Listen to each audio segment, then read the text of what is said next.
रात का वक्त था। हवा में ठंडक थी, मगर शहर में गर्मी थी, बेचैनी की, डर की और उम्मीद की। कंपिल की गलियों में अंधेरा कुछ ज्यादा ही गहरा लग रहा था, जैसे दीवारें खुद किसी गुनाह की गवाह बन चुकी हों। तीन साए खाकी में सड़क पर धीरे धीरे बढ़ रहे थे। सड़क की बत्ती की रोशनी उनके चेहरों पर पड़ती और फिर अंधेरे में गुम हो जाती। इनमें से एक मोबाइल देख रहा था, शायद किसी सूचना की तलाश में।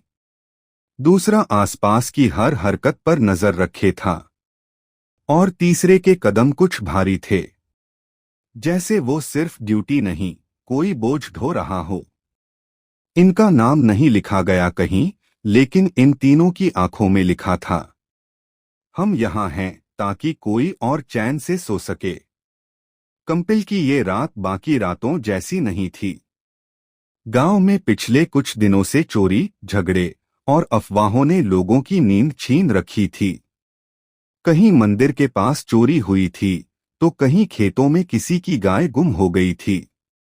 लोग डरे हुए थे, और जब डर बढ़ता है तो उम्मीद सिर्फ खाकी पर टिकती है। खाकी वो जो रातों को जगती है ताकि दिन चैन से गुजरे। वो जो खुद की थकान को छिपा लेती है ताकि किसी बूढ़ी माँ का बेटा सुरक्षित लौट सके। तीनों ने गांव की मुख्य सड़क पार की, जहां कुछ लोग अब भी खड़े थे, बातें कर रहे थे, किसी झगड़े, किसी पुराने हिसाब किताब को लेकर। एक सिपाही आगे बढ़ा, बोला, अब बस करो, सब अपने घर जाओ। ये रात अब शांति की होगी। उसके शब्दों में न डंडे की धमकी थी, न ताकत का घमंड। बस एक थका हुआ यकीन था कि अगर उसने आज सब संभाल लिया, तो शायद कल कोई बच्चा डर के बिना सो पाएगा। एक बुजुर्ग पास आया, बेटा, तुम लोग तो रोज इस अंधेरे में निकलते हो, डर नहीं लगता क्या? सिपाही मुस्कुराया, आंखों में हल्की चमक आई। डर तो सबको लगता है बाबा। फर्क बस इतना है कि हम डर को ड्यूटी बना लेते हैं। इतना कहकर वो फिर आगे बढ़ गया।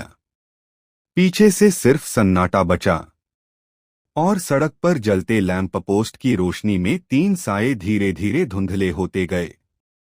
इस शहर की नींद अब थोड़ी गहरी थी, क्योंकि तीन खाकी वाले जाग रहे थे, क्योंकि कहीं कोई बच्चा अब अपनी माँ से ये कहकर सो गया था, अम्मा अब डर नहीं लगता, बाहर पुलिस वाले हैं न।